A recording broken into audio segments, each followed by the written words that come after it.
말씀은 신약성경 요한복음 13장 1절에서 2절입니다. 봉독하겠습니다. 신약성경 169쪽 요한복음 13장 1절 2절 봉독합니다. 유월절 전에 예수께서 자기가 세상을 떠나 아버지께로 돌아가실 때가 이른 줄 아시고 세상에 있는 자기 사람들을 사랑하시되 끝까지 사랑하시니라. 마귀가 벌써 시몬의 아들 가룟 유다의 마음에 예수를 팔려는 생각을 넣었더라. 아멘. 우리를 통해 하나님께서 영광을 받으신다는 그 자체가 얼마나 귀한지 모르죠. 더웠죠. 근데 비가 한바탕 오더니 시원해졌죠. 힘든 일 있죠. 주의 은혜의 소낙비가 한바탕 오기 바랍니다. 건강이 무겁고 힘들죠. 치료의 비가 한바탕 오기 바랍니다. 그 역사가 여러분들에게 있어지길 바라고요. 오늘 이 본문 말씀에 보면 예수님의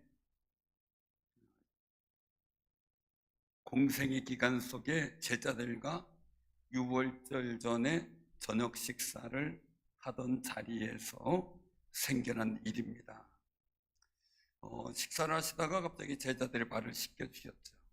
그런데 이 상황이 그냥 단순한 게 아니고요, 굉장히 분위기가 긴박하고 긴장감이 있는 분위기였다는 거예요.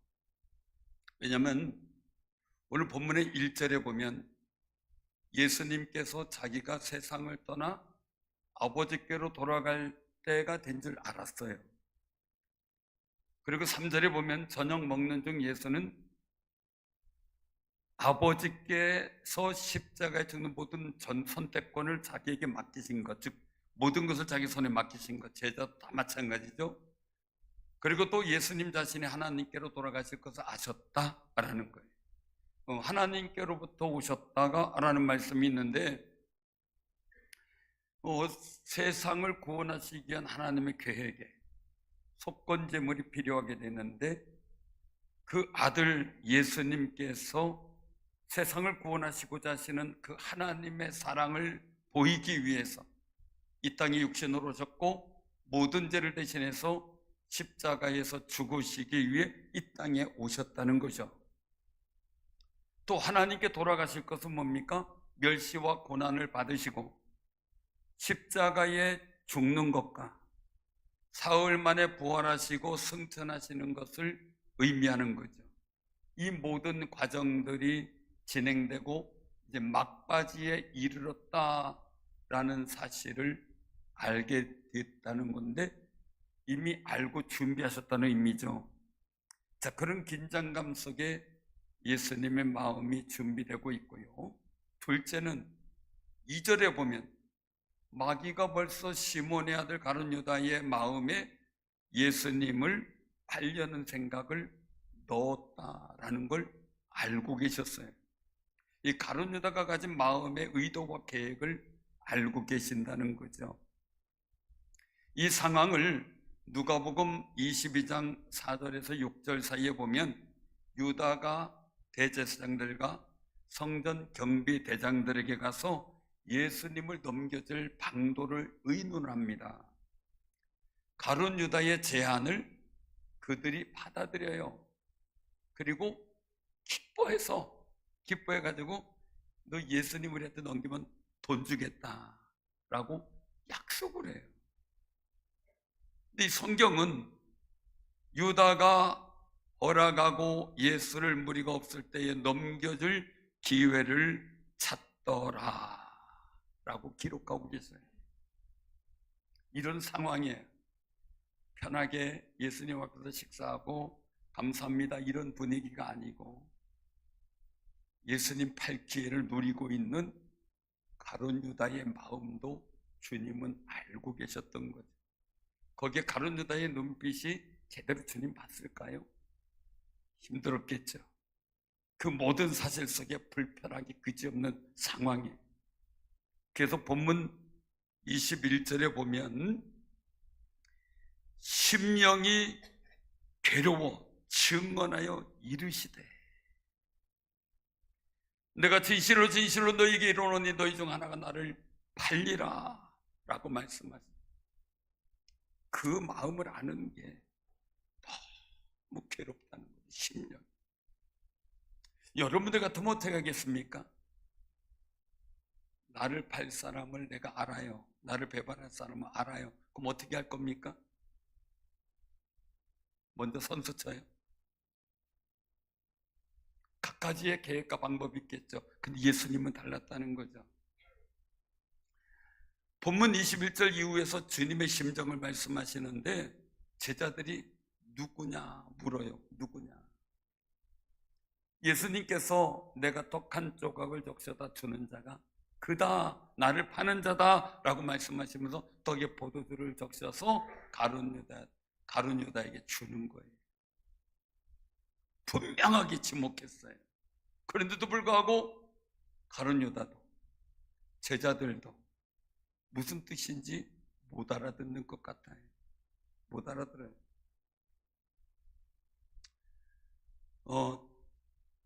참 알아들으면 변화될 거 아니겠어요? 알아들으면 안타까운 거죠. 셋째는 믿고 사랑했던 제자 베드로가 예수님을 배반할 걸 알고 계셨어요. 사람이 말해요. 누군가 나를 배신 때린다면 치를 떨고 기분이 나빠하고 여러 가지 마음감 교차되고 막 분노하고 할 거예요. 나중에 그건 결과적인 거지만 배반할 줄 알아요. 여러분들 중에 배반할 줄 아는, 나 배반할 것 같은 사람이 있으면 가만두겠어요? 그런데도 불구하고요, 본문 37절 38절에 보면 베드로가 말해요. 주여 내가 지금은 어찌 따라갈 수 없나이까 주를 위하여 내 목숨을 버리겠나이다 라고 고백해요. 후원장담한 거죠. 근데 예수님은요, 그 베드로에게 분명히 말씀하셔요. 내가 나를 위하여 내 목숨을 버리겠느냐? 내가 진실로 진실로 내게 이르노니 다 굴기 전에 내가 3번 나를 부인하리라 말씀하세요. 이 믿고 사랑하고 신뢰했던 제자 베드로도 넘어질 걸 생각하니 예수님 마음이 얼마나 아팠을까. 자, 다시 한번 정리해 봅니다. 예수님이 십자가 못 박혀 죽을 걸 아셨어요. 그 고난의 길을 가야 돼. 가롯 유다가 지금 자기를 팔려고, 예수님 팔려고 기회를 엿보고 있는 눈초리도 느껴요. 믿었던 제자 베드로가 조금 있으면 배반을 해요. 그 아픔을 알고 있어요. 얼마나 참담하고 황당했을까 라는 생각이 듭니다. 근데 그것만이 아니에요.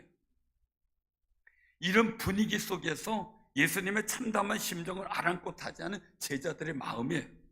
누가 보면 22장 24절 이후 보면 예수님이 최후의 만찬을 나누시고 성만찬을 이제 제정을 하셨어요.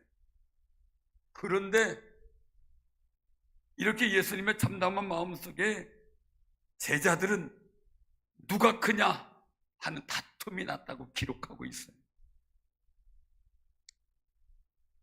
예수님 마음하고는 전혀 상반된 모습인 거예요. 사실 부모 마음을 잘 아는 자식이 없다고 말하죠. 아쉬운 상황이죠. 근데 부모 마음을 잘 아는 자식이 있으면 너무 이쁘죠. 제자들은 예수님 마음을 전혀 모르고 있는 거예요. 자, 그러면 우리 마음은 어떤가라는 거. 예수님을 향하여 가진 우리 마음은 어떤가?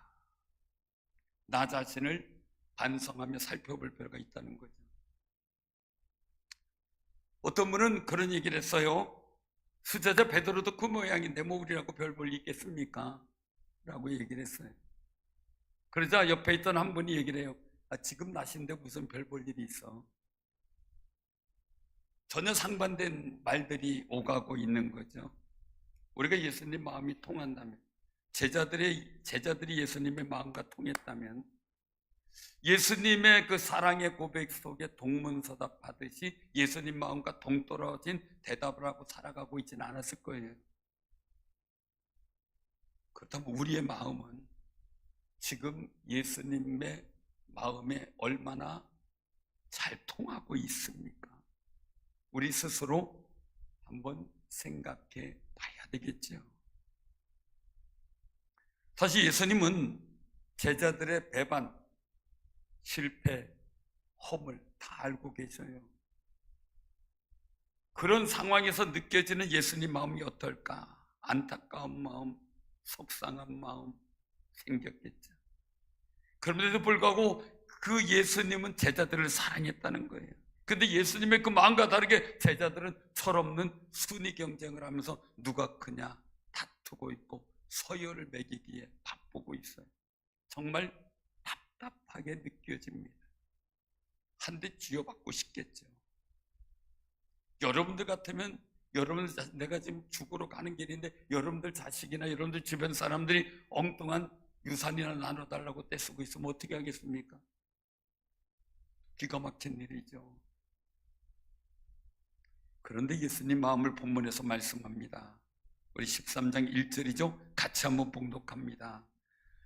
유월절 전에 예수께서 자기가 세상을 떠나 아버지께로 돌아가실 때가 이른 줄 아시고 세상에 있는 자기 사람들을 사랑하시되 끝까지 사랑하시니라. 아멘. 끝까지 사랑하셨다. 포기하지 않았다. 멈추지 않았다. 이 말씀이 우리 사랑하는 성도님들을 향한 주님의 마음인 줄 알고 마음속에 새기는 귀한 삶이 되시길 바랍니다. 정말 이 마음이 내 마음속에 굳게 새겨진다면 우리는 그 사랑의 능력과 은혜를 경험하겠지요.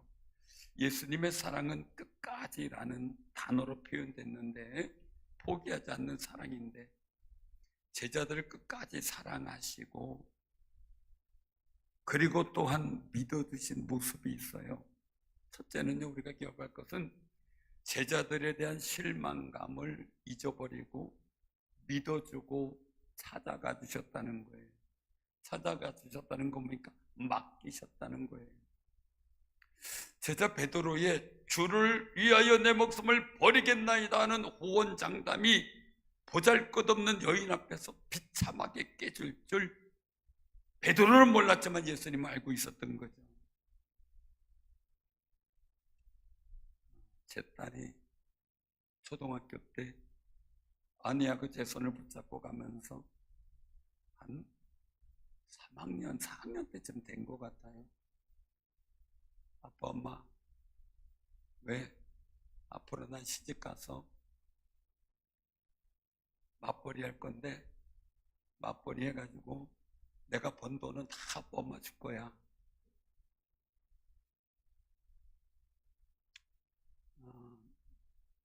저는 그 말을 믿어요. 그 말을 그만 믿어요.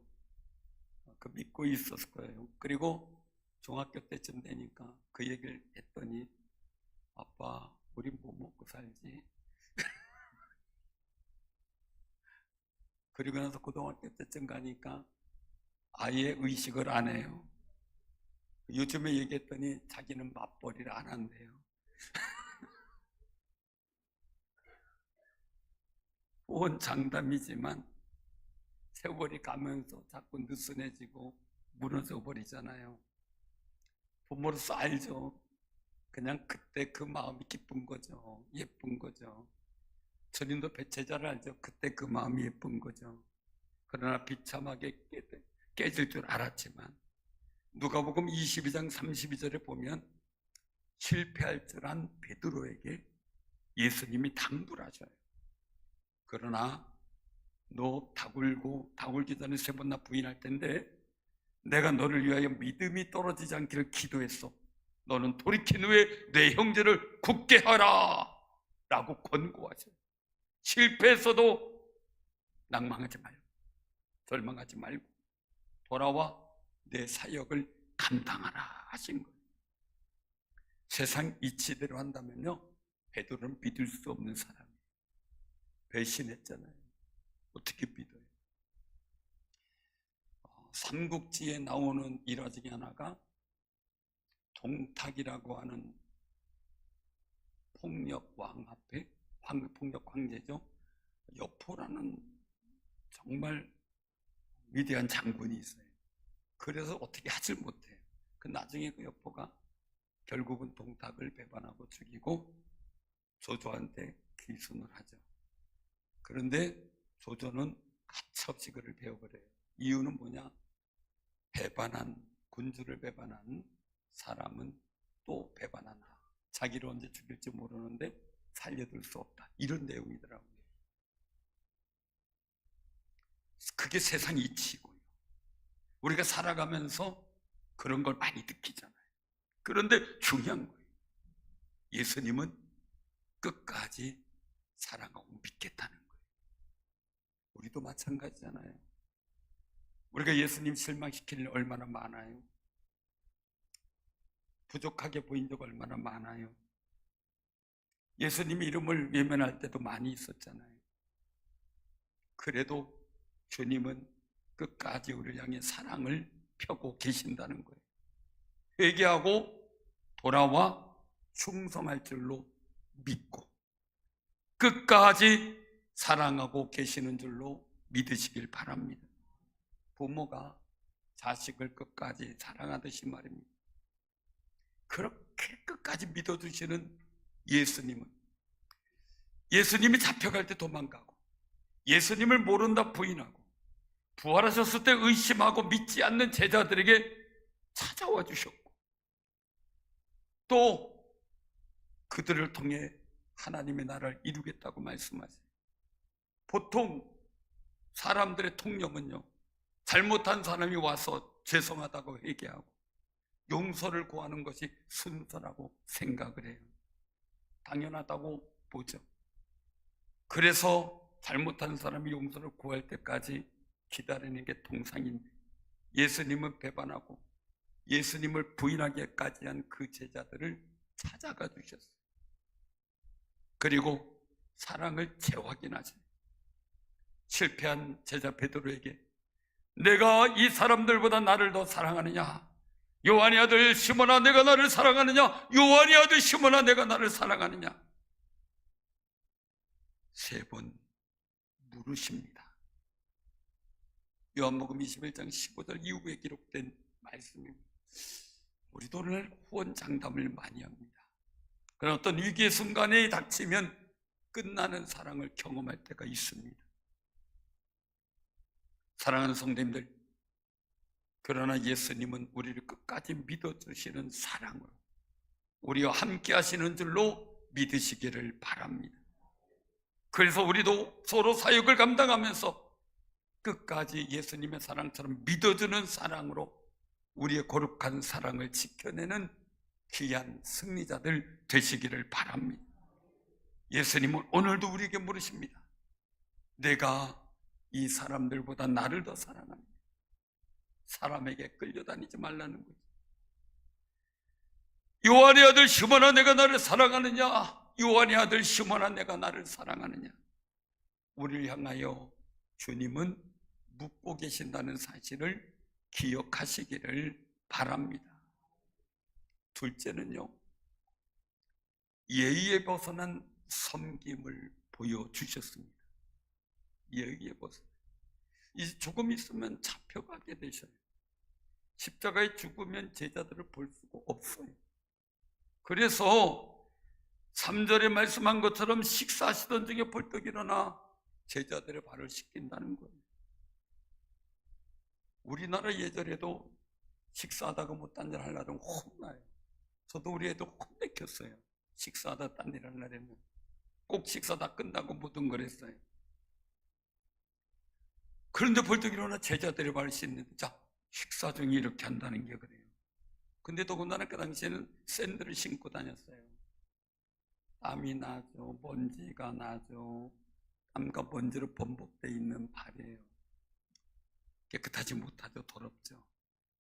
그래서 그 당시에 문화에서는 이 발을 씻기는 사람은 종이에요.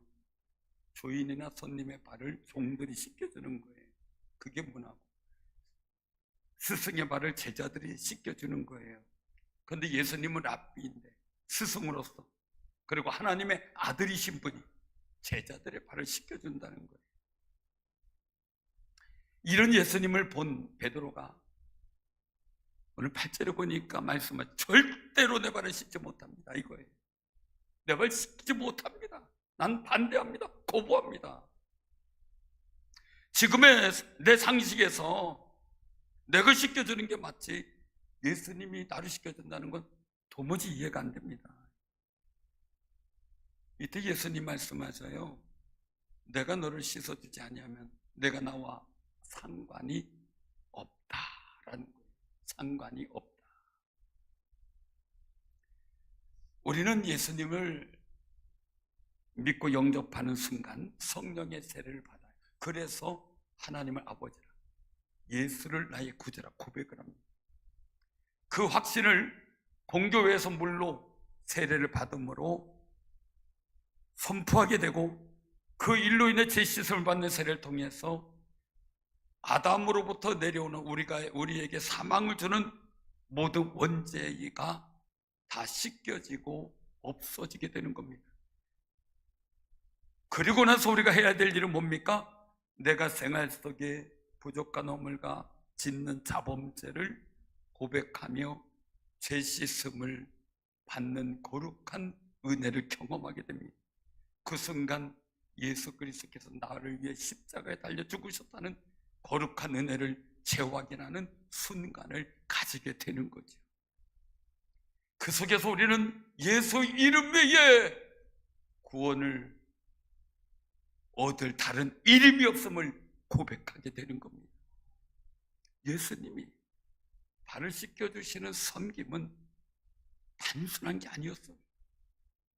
제자들의 죄를 씻어주는 거예요.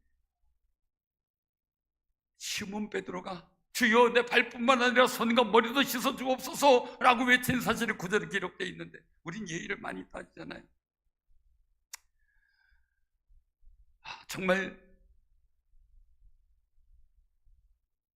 주님이 그런 관계라면 머리도 씻겨달라고 할 때 주님 말씀하는 거죠. 목욕한 사람은 그죠? 손발만 씻으면 된다라는, 손발만 씻으면 된다. 목욕하고 왔는데요. 요즘에야 우리가 매일 샤워하고 뭐 이렇게 하지만, 제가 어릴 때만 해도 샤워장이 어디 있어요? 우물에서 물기를 싸다 보니까 힘드니까 여름에 냇가로 가는 거죠. 그런 일이 참 많았죠. 그런데 냇가로 목욕하고 오면 그 다음부터 손발만 씻잖아요. 마찬가지로 모든 죄가 사해진 사람은 손발을 씻으면서 주님과의 관계를 회복하는데, 여기서 굉장히 중요한 모습이 있어요. 그것은 뭐냐면요, 이 베드로나 제자들, 이런 일들을 생각을 해볼 때 우리가 기억할 것은요, 이미 예수님이 다 알아요. 앞으로 지을 죄들을, 배반할 것도, 예수님 할 것도 다 알아요. 믿지 못하고 의심할 것도 알아요. 주님이 그 발을 씻겨주는 거죠. 무슨 마음으로 씻기셨을까? 무슨 마음으로 씻겨주셨을까? 이거예요. 사실요, 발을 씻긴다 해도 식사를 다 끝나고 해도 되잖아요. 지금 이별하는 것도 아니잖아요. 근데 얼마나 급하셨는지 밥 먹는 중에 일어나서 하셨다는 거예요. 신학교 다닐 때 이거 가지고 토론한 적이 있어요. 누가 갑자기 질문을 했어요. 예수님이 누구의 발을 제일 먼저 씻겨주셨을까? 라는 거예요. 그때 이구동성으로 툭 던져 나오는 것은 베드로의 발이었어요. 그런데 오늘 본문 말씀 속에 보면 제자들을 다 씻겨주고 마지막 순간에 베드로가 씻겨진 그 모습이 나오죠. 자, 베드로 씻긴 다음에 12절에 그들의 발을 다 씻은 옷을 입으셨다고 나오죠. 중요한 거예요. 누구냐? 그래서 또 우리가 같이 도의하면서 결론 내린 겁니다. 가룟 유다다. 왜요? 이미 마귀로부터 예수님을 팔 마음을 받아들인 가룟 유다예요. 식사 중에 뛰쳐나갈 수도 있고, 아니면 다른 제자 발 씻겨줄 때 훅 나갈 수가 있어요. 전에도 세족식을 교회 나갔을 때 했는데 기다리다가 그냥 가는 분들도 계셨어요. 그럴 수가 있잖아요. 송보행신에 기도하다 보면 기다리다 가실 분들이 있잖아요. 제일 걱정이 되는 게 가룟 유다였을 거다. 그래서 그를 가장 먼저 씻어주며 예수님을 팔 마음 있는 그 죄를 용서하기 위해, 그 죄를 사하기 위해 씻어주고 간 있는 그 예수님 마음이 얼마나 아프셨을까? 얼마나 마음이 정말 괴로우셨을까? 라는 거. 식사 중에 나가거나 씻기는 중에 나가면 가룟 유다의 죄를 발을 씻어줄 수 없기 때문에 배반할 제자들의 발을 씻으며 이들의 죄를 용서해달라고 기도하며 씻겨졌을 예수님의 마음이 느껴집니다. 사랑하는 성도님들, 우리가 일들 통해서 보면서 느껴지는 겁니다. 느껴지는 것. 예수님께서 이렇게 할 때 그 사랑이 얼마나 귀한 것인가를 다시 한번 깨닫게 되는데요. 사실 우리는 예의를 많이 따지잖아요. 나이를 가지고, 지위를 가지고, 위치를 가지고, 역할을 가지고 갖가지 조건을 붙여서 내 서열을 상승시키려고 하는 게 사람의 마음이잖아요. 그러다 보니 마음이 상하고 미워하게 되고 마음의 사랑이 사라질 때도 있고 평강이 깨지게 될 때도 있어요. 그러면 우울함과 답답한 분노와 속상함이 확 밀려오게 되죠. 근데 그럴 때 우리 예수님을 바라보면서 뭘 느끼게 됩니까? 예의를 따지는 마음도, 또한 정말 그들의 실수, 허물 때문에 분노하고 속상해하는 마음도 다 내려놓고 예수님께서 제자들의 발을 씻기며 죄를 씻어지게 하기 위하여 끝까지 사랑을 보이신 그 사랑의 마음을 우리가 느끼는 귀한 삶이 되시기를 바랍니다. 주님이 정말 그 제자들의 발을 씻기면서 어떤 마음으로 씻겼을까? 끝까지 사랑을 보기 위해서 내가 너를 사랑한다. 그 발을 부여잡고 씻어줬을 그 예수님의 사랑의 느낌이 우리 마음에 다가오고 지금 여러분들의 발을 씻기고 계셨다는 사실을 기억하며 사는 아름다운 삶이 되시기를 바랍니다. 그러면 예수님 마음이 끝까지 슬프셨을까? 제 생각엔 아니라는 겁니다. 왜요? 끝까지 사랑을 지키는 그 마음으로 죄 씻어줄 때의 행복감이 주님 앞에 있기 때문입니다.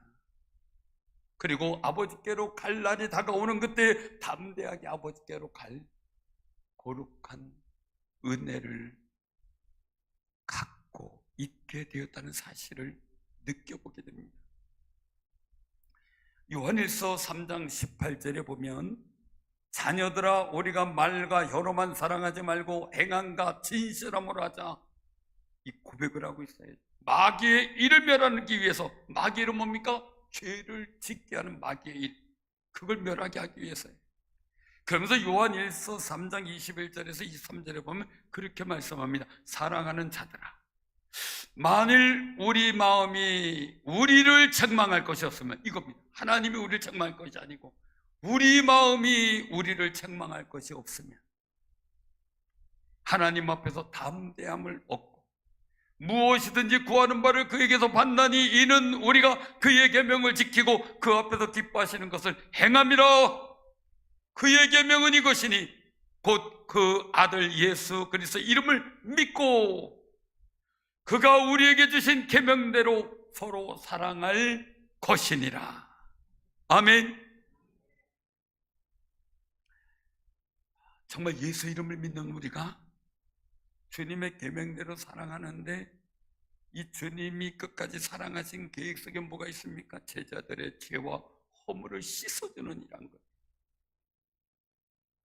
그러면 우리 마음도 하나님 앞에 설 때 내가 내 자신이 죄책감이 안 들어요.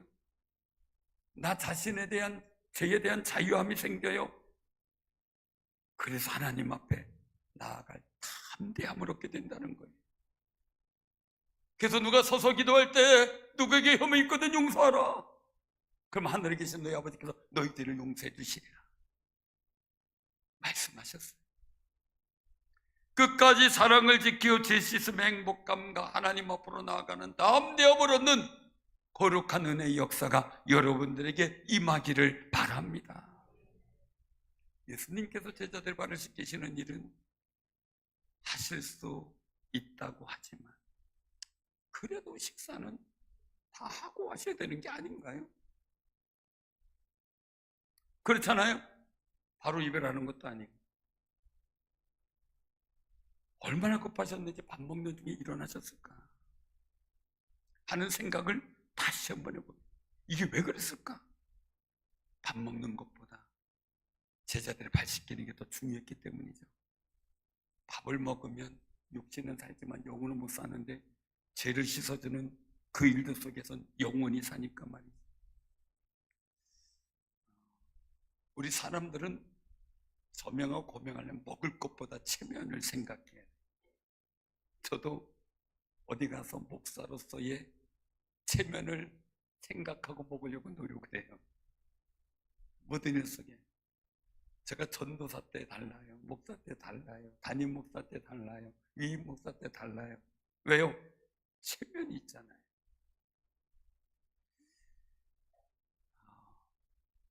그런데 말이에요. 제자들이 밥을 먹는 것보다 제자들을 사랑하는 일이 더 우선적이었고 더 중요했다는 거예요. 예배 시간에 축도는 굉장히 중요해요. 거룩한 예배를 마칠 때 축복은 강복선언이라고 하나님의 복된 역사가 온 성도에게 강력하게 임하기를 선포하는 순간이에요. 너무 중요한 부분이에요. 그런데 이 축도를 받고 나가는 게 정말 믿음 먹는데 그 전에 나갈 때 아쉬워요. 막 쫓아가서 잡고 싶어요. 가끔 눈 뜨고 축도할 때가 있어요. 그런데 제 동기 목사님이 개척을 했는데 개척하니까 뭐 두세 분밖에 없으니까 예배당도 작고 교인 한 분이 오면 아주 그분을 향해 마음이 집중이 된대요. 게다가 축도할 때 이렇게 보면은 먼저 훅 나간대 인사 안 하려고. 그래가지고 그날은 어떻게 했는가 해서 두 손 들고 축도하면서 눈을 뜨고 보다가 그분이 일어나서 얼른 나가려고 할 때 축도하면서 내려가서 쫓아가가지고 팔을 잡고 죽어나옵나이다. 그리고서 잡았대요. 하여간 개척 시절에 그 에피소드 얘기를 하면서 그래서 그 교인이 그 교회 나옵니까? 그랬더니 열심히 나온대요. 저도 잡아야 되겠어요. 우리가요 정말 중요한 일에 부지런해야 되는 거죠. 예수님이 부지런했다는 의미인데 로마서 12장 11절에 보면 부지런하여 게으르지 말고 열심을 품고 주를 섬기라 이렇게 말씀하세요. 근데 여기서 게으름이라고 하는 말은 헬라어로다가 오크네로스라는 말인데요. 주저하다, 망설이다, 뭐 누워서 퍼질러 잔다, 뭐 아니면 내 방쳐 있다 이게 아니고 주저하다, 망설이다, 뭘 안 하고 있는 거예요.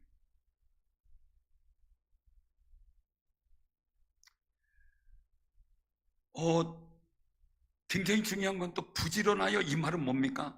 헬라어로 보면 스푸데라는 말이에요. 이건 서두르다, 재촉하다라는 뜻이 있어요.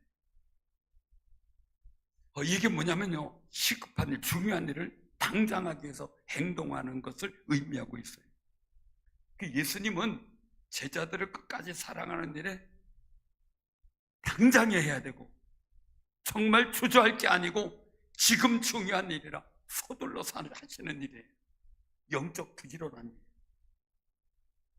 그래서 예수님께서는 제자들 끝까지 사랑하는 일에 부지런하게 움직이신 거죠. 부지런하게. 사랑하는 성도님들, 하나님의 거룩한 구원의 역사 열심, 여러분들을 향하여 하나님은 열심이신 줄로 믿으시길 바랍니다. 하나님 열심이신. 우리도 예수님처럼 중요한 일, 사랑하는 일, 죄를 없이 하는 일에 부지런한 믿음의 삶이 되시길 바랍니다. 마태복음 25장 14절 이후에 보면 예수님께서 달란트 비유를 하세요. 어떤 사람이 타국에 가는데 종들을 불러 자기 소유를 맡겨요. 각기 그 재능대로 한 사람에게는 금 5달란트, 한 사람에게는 2달란트, 한 사람에게는 1달란트를 주고 떠나요. 주인이 돌아왔더니 5달란트, 2달란트 받은 사람은 갑절로 남겼어요. 그래서 칭찬을 들어요. 근데 1달란트 받은 사람은 와서 이야기를 합니다. 주인이여, 당신은 굳은 사람이라 심지 않은 데서 거두고 해치지 않은 데서 모으는 줄을 내가 알았으므로 두려워하여 나가서 당신의 달란트를 땅에 감추어 두었었나이다. 보소서 당신의 것을 가지셨나이다 라고 말하며 1달란트를 내놓아요. 그때 주인이 책망나죠. 이 악하고 게으른 종아 하고 말이죠. 왜요? 중요한 일, 시급한 일, 정말 내가 사랑해야 될 일, 내가 감당해야 될 일, 그것을 서두르고 재촉하지 않았고 그냥 주저하고 망설이고만 있었다는 거예요. 사랑하는 성도님들, 우리는 성도로 부름받았고요, 하나님의 자녀요, 하나님의 백성이고 하나님의 나라의 거룩한 은혜를 입은 사람들이에요. 하나님과 예수님을 통해 받은 그 큰 사랑, 그 사랑을 주저하지 말고요, 망설이지 말고요, 정말 서둘러서, 그리고 또한 귀하게 그 사랑을 나타내 보이는 귀한 삶이 되시길 바랍니다. 이 거룩한 역사를 이루는 훈련장이 교회예요. 죄를 없이 해주는 사랑의 모습은 알면 빠를수록 좋습니다. 재물을 드리다가 생각나거든 화해하고 오라 그랬잖아요. 빠르면 빠를수록 좋습니다. 하나님께서 사랑하시는 성도님들을 끝까지 사랑하시는 그 능력을 우리도 이어받기를 소원하시길 바랍니다. 그러기 위해서 우리가 할 일이 있습니다. 그것은 마귀의 일을 이기는 겁니다. 마귀는 죄를 짓게 합니다. 가룟 유다가 처음부터 그런 게 아닙니다. 마귀에게 마음을 빼앗긴 겁니다. 재물의 욕심을 가지고 예수님을 바라보니 예수님 하는 게 못마땅하게 되고, 그리고 존경심도 사라지고 사랑의 마음이 사라져버리고 예수님이 돈으로 보입니다. 그렇게 돈 벌 욕심에 예수님을 바라버립니다. 사랑하는 성도님들, 예수님이 하나님 나라 영적 가치가 아닌 물질로 본 겁니다. 우리가 어느 틈엔가 이 세상을 정신적 가치나 문화적 가치로 보는 게 아니라 물질의 가치로 보는 시각을 갖도록 세상의 흐름이 바뀌어버렸고, 그런 지식이 전달되고 있습니다. 그 물질을 바라보는 지식으로는 하나님의 은혜와 영광도 못 봅니다. 부모와 스승도 사랑과 존경의 관계가 아닌 물질의 관계로 봅니다. 그러니 흑수저하면서 부모님 원망하고 탓하게 만들죠. 그 안에서 사랑이 사라져버리게 만듭니다. 우리는 가족 속에서나 교회 속에서 이 사랑을 지키는 것이 우리의 거룩한 사역이고요, 주저하지 말아야 될 일이고요, 사랑을 사라지게 하는 마귀의 일을 멸하는, 그리고 그 역사를 경계하는 귀한 삶이 되시기를 바랍니다. 골로새서 3장 15절에 말씀합니다. 제가 조용히 읽어드릴 테니까, 봉독할 테니까 들어보시기 바랍니다. 그러므로 너희는 하나님이 택하사 거룩하고 사랑받는 자처럼 긍휼과 자비와 겸손과 온유와 오래 참음을 옷 입고, 누가 누구에게 불만이 있거든 서로 용납하여 피차 용서하되 주께서 너희를 용서하신 것 같이 너희도 그리하고, 이 모든 것 위에 사랑을 더하라. 이는 온전하게 매는 띠니라. 여러분들이 하나님이 택하시고 거룩한 사랑을 받은 사람으로 믿어진다면 이렇게 하라는 겁니다. 그리고 말씀합니다. 그리스도의 평강이 너희 마음을 주장하게 하라. 너희는 평강을 위하여 한 몸으로 부르심을 받았나니 너희는 또한 감사하는 자가 되라. 끝까지 제자들을 사랑하신 예수님을 닮아서 살아갈 때 우리는 진정한 하나님 앞에 평강을 누리게 됩니다. 왜요? 내가 부끄러움 없이 주 앞에 나아갈 담력을 얻기 때문입니다. 세상의 불만과 원망과 시기와 질투와 분노와 짜증이 나는 환경의 여건들이 감사의 마음으로 바꾸게 만드는 것, 하나님의 사랑, 예수의 사랑을 받은 사람이 할 수 있는 거룩한 사역이요, 능력입니다. 사랑하는 성도님들, 감사가 넘치는 모든 것이 사랑스러워집니다. 그런 마음에 내게 큰 행복감과 유익을 주게 됩니다. 이때 성령님을 통해서 얻어지는 평강은 내 삶의 자리를 평강하게 만드는 거룩한 능력을 갖게 만듭니다. 사랑하는 성도님, 끝까지 사랑하시는 예수님의 사랑을 성령님께 구하시길 바랍니다. 그 거룩한 사랑의 은사가 여러분에게 임하고 그 사랑의 능력이 마귀의 일을 멸하는 거룩한 역사가 만들어지기를 주님의 이름으로 축원합니다. 아멘.